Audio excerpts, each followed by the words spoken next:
Okay, sir.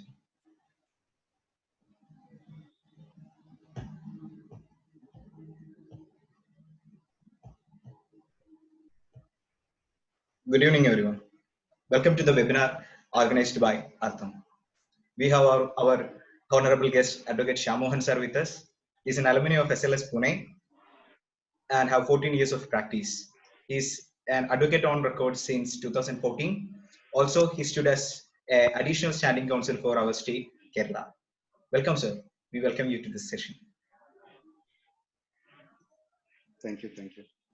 Okay, sir. I I'm hope. happy to join the webinar. Thank you, sir. It's our pride actually to have you to discuss with it. Our previous session was regarding the practice in HC.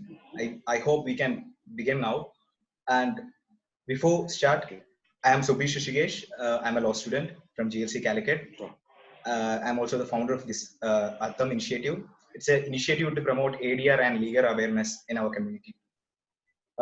This webinar series is run the support of Milo, our new partner, and Kerala Law Journal and Swami Law House. I hope you familiar with both these two. Okay, sir. Yeah. I like to begin in this way. Like, how would you distinguish between the HC practice and the SC practice? Like, what should be the consideration when someone decides to practice in SC other than High Court? What should be their consideration? See, insofar as the practice is concerned, it would probably be really poles apart when it comes to High Court and the Supreme Court. The room to maneuver, to come up with new points, new arguments, the kind of way you can draft things, everything will be totally different, be it the High Court or in the Supreme Court. And it depends on the kind of actions which, say for instance, it would be different if for the first approaching the court in its original jurisdiction. That is when you're invoking its jurisdiction, or if it's one of those court of High Court like Bombay or Calcutta, you might also have original suits being filed. So the practice, would to a large extent depend on the kind of case which you're talking about. But each case will vary quite a bit if it is in the High Court or the Supreme Court. And the practice per se, I would say in the practical, if you see, then one would have much more opportunity to argue and convince a judge in the High Court rather than in the Supreme Court. So I think maybe it will be slightly more clear as to why I am saying so. If I tell you the kind of jurisdiction which is being exercised by the Supreme Court, I'm sure quite a lot of you might be quite familiar with the kind of jurisdiction which is being exercised by the High Court. However, insofar as Supreme Court is concerned, it's quite streamlined, and the kind of jurisdictions which they exercise include original jurisdiction. That is, original jurisdiction will be limited to cases, say for instance, the ones which come under Article 131 of the Constitution, which deals with disputes between interstate states and state and central government, or central government and one state or multiple states. Say for instance, the Mullaperiyar case, which all of you might be familiar with. Then we have the writ jurisdiction, which is under Article 32 of the Constitution. And there, anyone can approach the Supreme Court if you feel that there is a violation of fundamental rights. And obviously, they can invoke the writ jurisdictions like habeas corpus, writ of certiorari, prohibition, and so on and so forth. But in the area of writ jurisdiction, again, High Court exercises slightly larger scope, because you can approach a High Court writ jurisdiction for if there is a violation of any of the fundamental rights or any other justified reason which you can show as to why the High Court should exercise jurisdiction.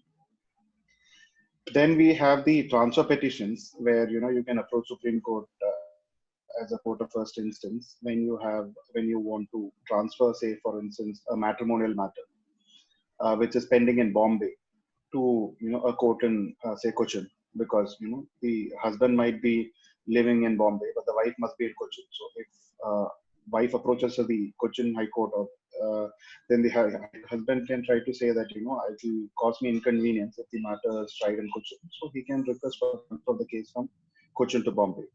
Then you also have cases where, Supreme Court can transfer cases from one high court to the other, or they can, any subordinate court to the other subordinate court, concerns states. It can also transfer cases to itself. That is, it can, if it finds that there is a similar matter pending before the court, it can, call for the case towards itself and then decide the case. Or if it thinks that, it involves a subsection of the interpretation of the constitution. Then you can also have, cases, being filed systems in Supreme Court when it concerns to election of president, disputes arising out of the election of the President of India, Vice President of India. Then we have the jurisdiction insofar as arbitration matters are concerned. Say, for instance, appointment of arbitrator. If it's an international commercial arbitration, you will have to approach the Supreme Court. So Supreme Court will be exercising a jurisdiction for the first instance. Then, of course, we have the contempt of, Supreme Court will have a, its own jurisdiction that it can initiate its own contempt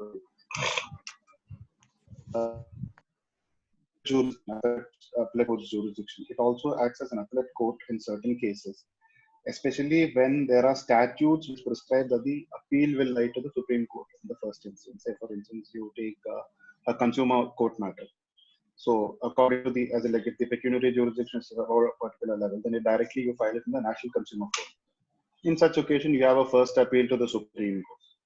And similarly, there are matters pertaining to TRAI, that is Telecom Regulatory Authority, Airport Economic Regulatory Authority, certain matters under the Income Tax Act, then disputes which arise out of the Advocates Act. Then we have the TADA matter, so on and so forth. So if a statute provides that you can move a first appeal to the Supreme Court, then Supreme Court acts as an appellate court. In which case you have a slightly, a larger jurisdiction which is exercised by the Supreme Court. But I would say 80% or more cases which are filed in the Supreme Court pertain to special leave petitions. I'm not sure how many of you are aware of that, but Article 136 of the Constitution, where each and every you can approach the Supreme Court against any decision, decree, determination, or which is passed by any court or tribunal in the country.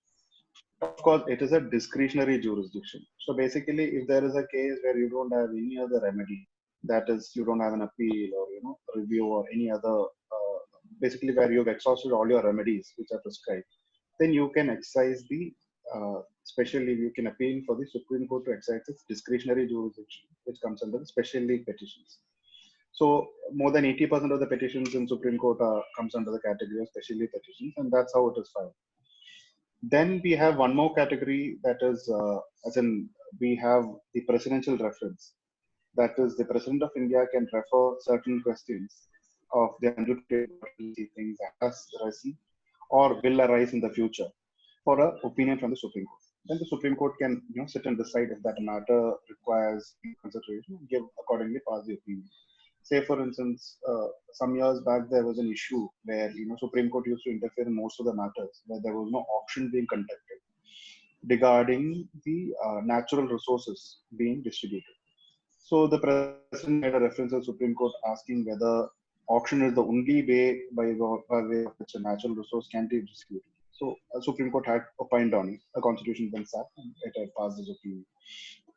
So like I was saying, the kind of jurisdiction which is exercised by the Supreme Court also, we have quite a lot. So, that will also to a large extent decide as to, the kind of practice in High Court and Supreme Court. But one thing, I would say is, like I was mentioning, if you're under an appellate jurisdiction or a special leave petition, your scope of arguing or the grounds are limited to what you've taken before the High Court or the court below. You can't improve on your case.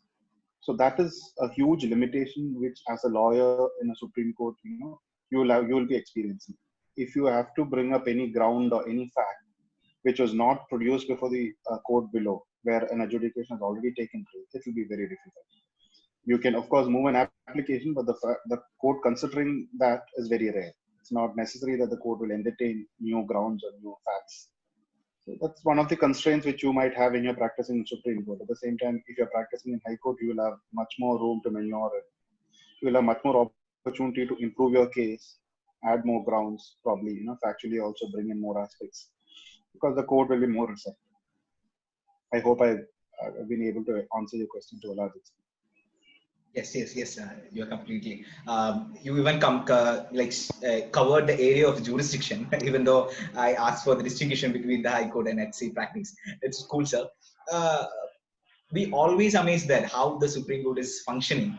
Can you like how the benches are formed? Can you little bit explain on that?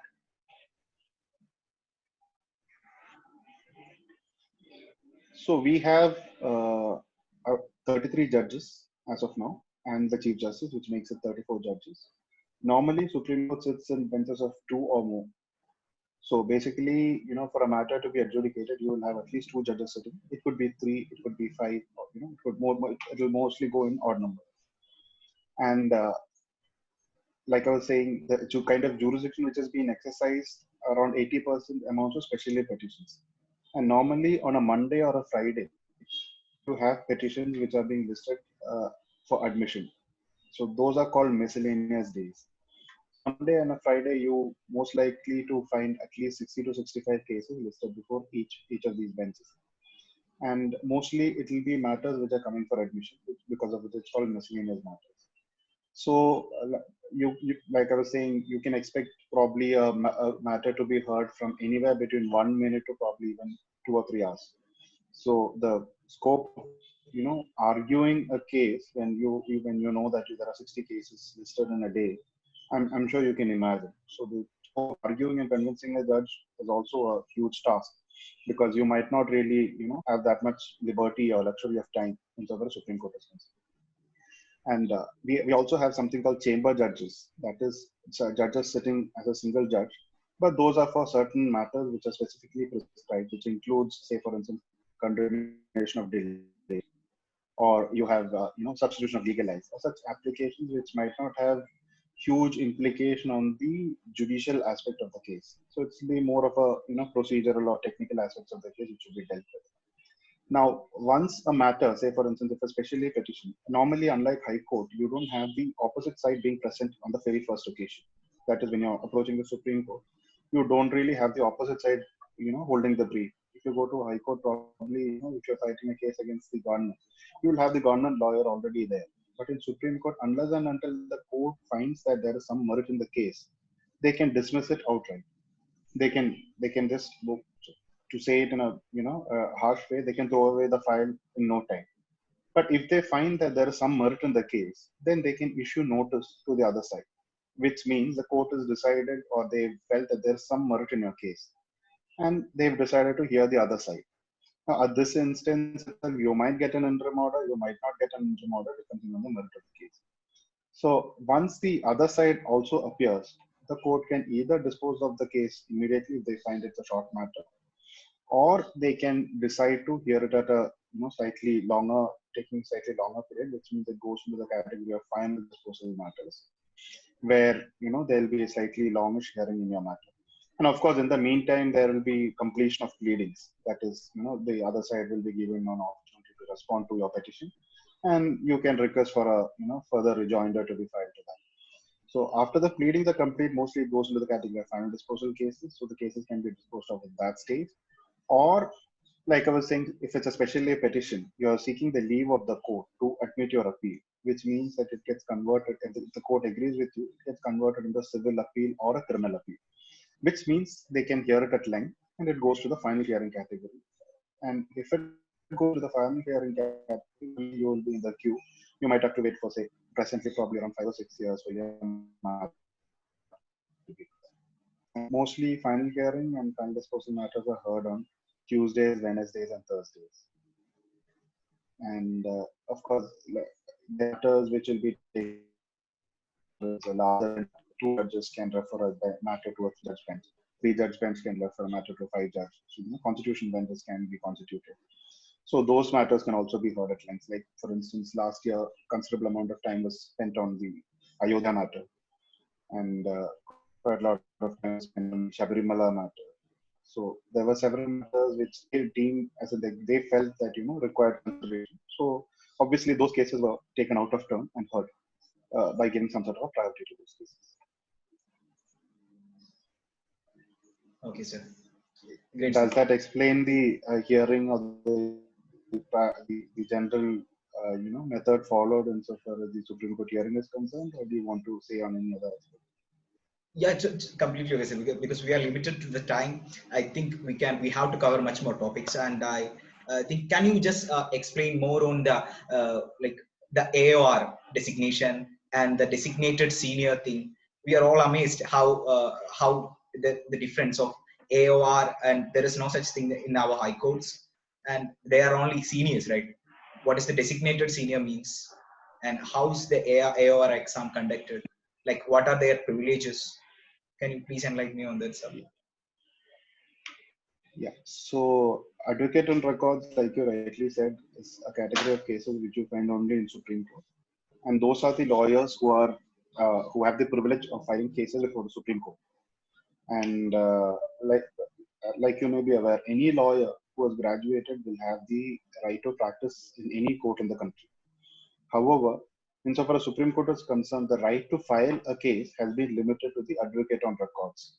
And insofar as advocate on records are concerned, there is a specific exam which is being conducted by the Supreme Court. To qualify to sit for the exam, you need to have at least 4 years of practice and 1 year of internship or a practice under a advocate on record who has a practice of at least 10 years. So after the 4th year, you can apply for the internship or the traineeship under an advocate on record who has 10 years practice, who can then give you or rather certify that you've practiced under him and you've learned what an AOR needs to learn. And then you can submit the certificate to the Supreme Court registry. Along with that, they'll also ask for the certificate to show that you've been in continuous practice for the last 5 years. And thereafter, you are eligible to sit for the exam. And in the exam, you will have 4 or 5 papers, which would include drafting, practice and procedure. You will have leading cases, and the code of ethics, and practice related ethical aspects. So these exams are conducted once a year.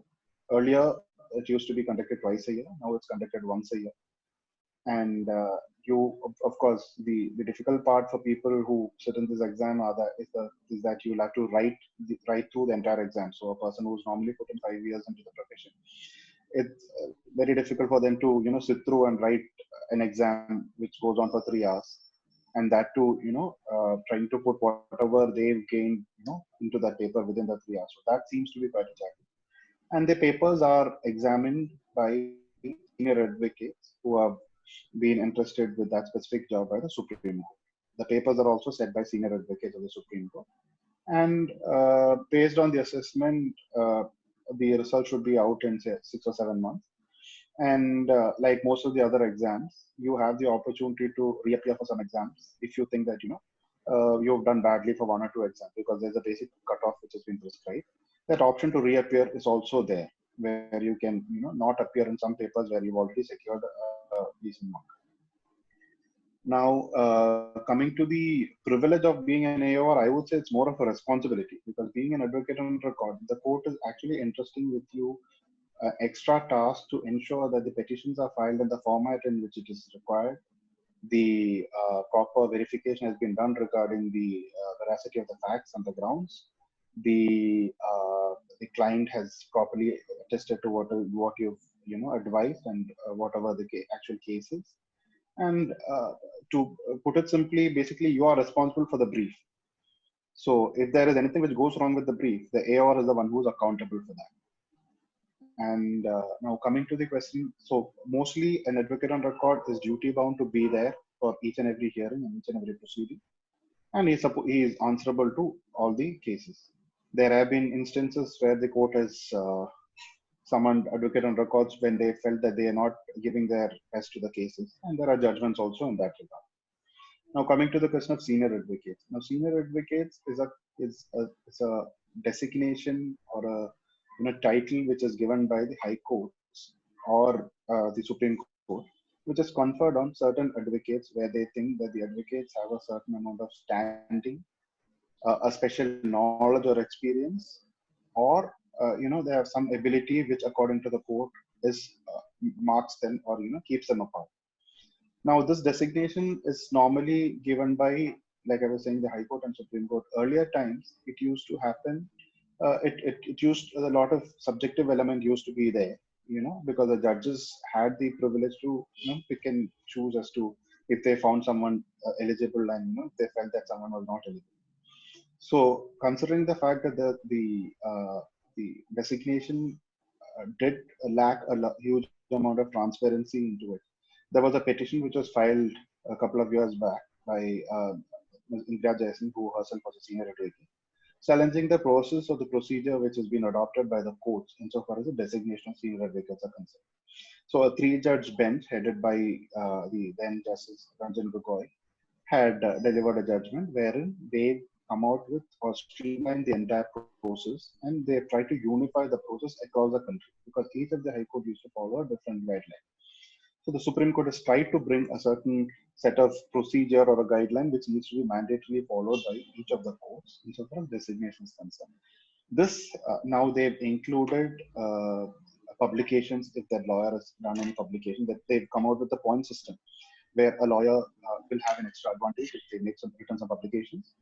Obviously, they look into the number of reported judgments which have been given by the lawyer, as in like which has been argued by the lawyer, and they will also see the integrity, the standing, the conduct, the overall aspects of the lawyer. And there are also some amount of marks which has been kept aside for the interview, where there'll be a panel who will sit and actually interview the candidate before deciding to place the matter before the full court.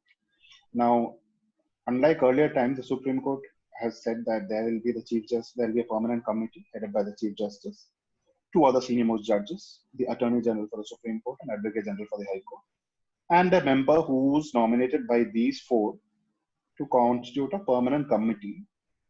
It's called Committee for Senior Advocates, which will actually do the assessment. And they've also set up secretariats to be maintained in each of the High Court to collect the data and the details regarding the as in like the candidates who applied for senior advocate. They've also made it transparent insofar as they've said that they'll publish the list of applicants on the website of the High Court so that people can also give their comments regarding the person's capability.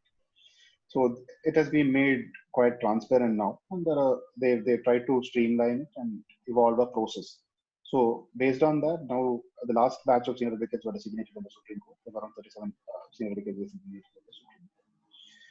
Now, coming to the distinction of senior advocate, it is a privilege, so to say, because you are limiting your practice to a large extent when you're becoming a senior advocate. One is a senior advocate is technically bound by certain rules, especially in Supreme Court. There are certain rules which say that senior advocate cannot do a lot of things. Most importantly, a senior advocate cannot appear in Supreme Court without an advocate on record. And senior advocate in other courts cannot appear in other courts without a junior counsel briefing him. So basically, he can't act on his own. There has to be a briefing counsel standing side by side with him. A senior advocate is not allowed to meet a client directly. He is supposed to be briefed through a briefing counsel. That's what is the technical aspect of it. But unfortunately, I don't, or rather, my experience shows that it is not strictly followed in most of the places. A senior advocate is not allowed to draft or make any pleadings, but a senior advocate can settle a brief. That is, once a draft comes to him, he can add his inputs or he can correct the petition if he feels that certain additions or corrections need to be made to the petition.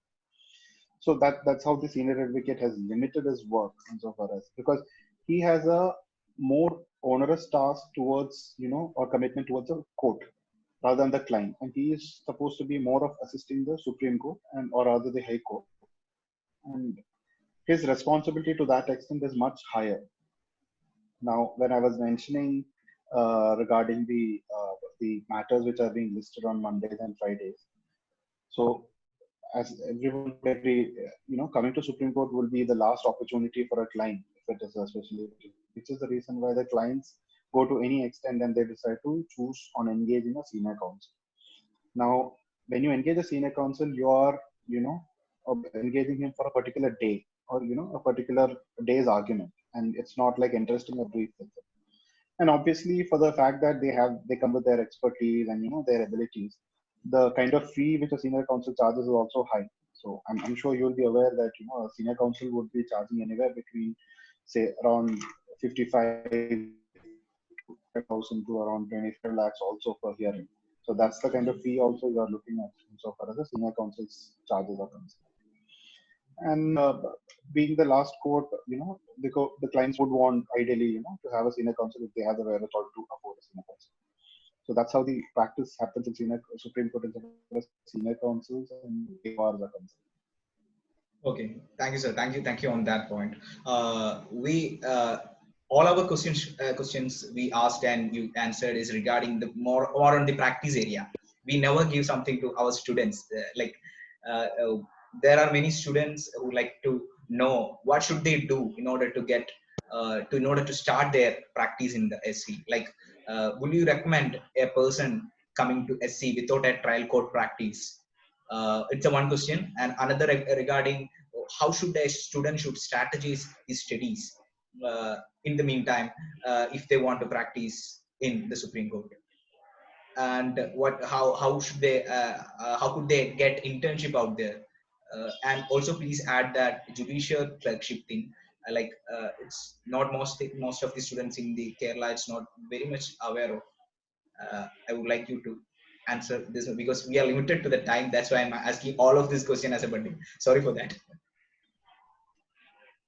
So how much time do I have to answer this? We have 10 minutes. Actually, exactly 10 minutes. We have to end in the 10 minutes. Okay. So let me start off by saying that I'm a first generation lawyer. Most of the people here might have a problem, they might have a feeling that, it's difficult for a first generation lawyer to do well in this profession, which might not be particularly correct.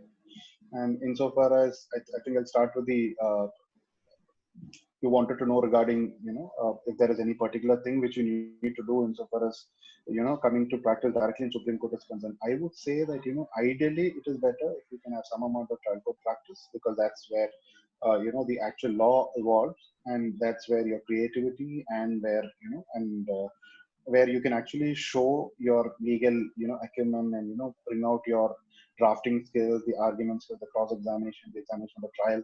It's a huge learning. Unfortunately, I was not able to have too much of exposure to that.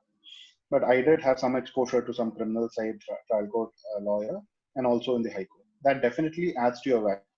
If you have the passion and if you feel that you have the commitment for working, then I don't think it makes a difference whether you start off here or start off in the High Court or the trial court. But one thing for granted, one thing to be sure is that you will have to commit yourselves fully, at least for the first 5 to 6 years in this profession, if you want to stay in litigation. You might have to give up on your all the other activities. You might have to virtually give up on whatever entertainment you've been having. You will have to 100% focus on it. If you can focus on it and start reading the law and the judgments, then it doesn't, according to me, affect it, be it in the Supreme Court or High Court where you're starting your profession. But I reiterate that you need to be 100% focused and committed, because ultimately law is about your ability to read and develop yourself and understand things so that you can put it in the best possible way. Now, insofar as the judicial clerkship is concerned, again, this concept is something which came into India in the early 2000s. It is not something which used to be there before, but it is something which used to be there in the US Supreme Court and most of the courts abroad. And it is supposed to be a huge privilege.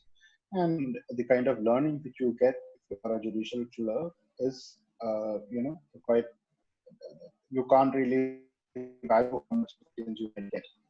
And insofar as India is concerned, we have judicial clerkship in Supreme Court, and more also they've started having judicial clerkship. Basically, the role of a judicial clerk would be to assist the judge insofar as the reading the brief is concerned, the research is concerned.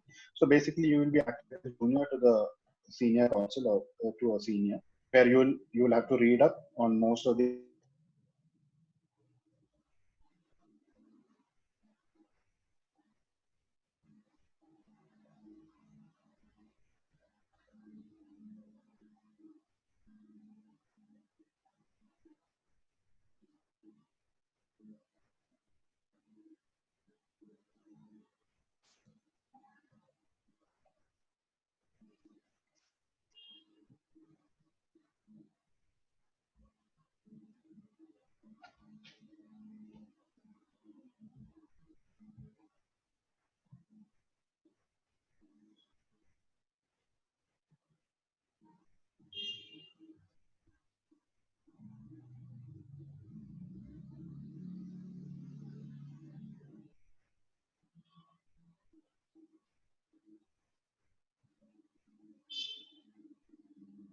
Yeah, I think I missed out.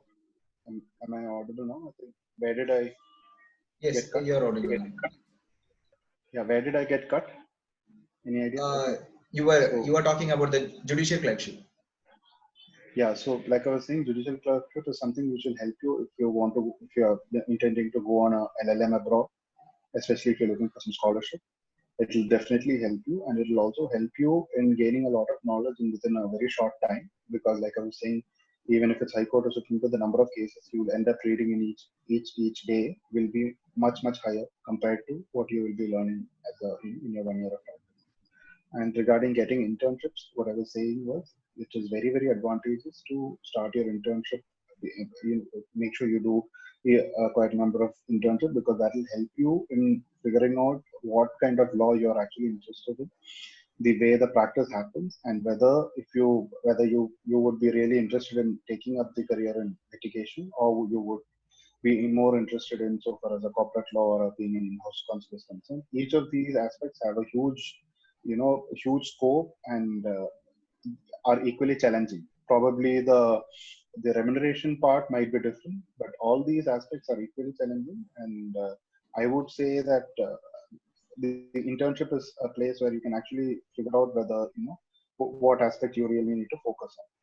And during the studies, I wouldn't really say that there's any particular way in which you need to, or any particular subject which you need to focus on insofar as ultimately getting to practice in Supreme Court or High Court is concerned. You will need to focus on each aspect of law the same way as you would do, because the the, the law is ultimately about applying what you've learned and what you keep learning right through your career, and not just what you've learned in college. So applying for internships, I'm sure the method would be to figure out which law firms are of interest to you, or which counselors of some you would like to work with, and keep sending emails and reminder so that you'll get an opportunity to work with them. And a certificate from some of these firms, especially the internship, will help you ensure that your career is probably streamlined, and you'll have a better resume when you graduate. Okay, sir. Great, sir. You would like to add anything else, sir? Like any advice to the young students or young lawyers? I would say whenever you get an opportunity, uh, definitely do internships and try to read judgments, or keep yourself updated with whatever is happening in the legal field. And be I would be the first person to say that if possible, try to make the best of the college life rather than think too much of the profession if you are plan to do litigation, because like I said, you will be sacrificing at least 5 to 6 years of your life once you get into a litigation practice. Okay, sir. Thanks, sir. I think we are in the brink of the time. Thank you, sir. Thank you for the wonderful session. You have answered all our queries, though we have limited by time. Hope catch up you later. Uh, and thank you guys for attending. We will be uploading this video to our YouTube channel, and I know that you guys have some doubts regarding that. Kindly post in our channel. We will be getting answer from the sir itself. Okay, if you don't mind, sir. Thank you. Thank you, sir. Thank you so much. Thank Okay, sir. Bye, sir. you. Thank you. Hope you guys will follow Artham India in the Instagram page and Facebook page for more updates regarding this kind of sessions. This session is for like in front of you by Artham and Milo. It's an live law learning online law learning center, and also Swami Law House and Kerala Law Channel. Thank you guys. Thank you for watching. Bye.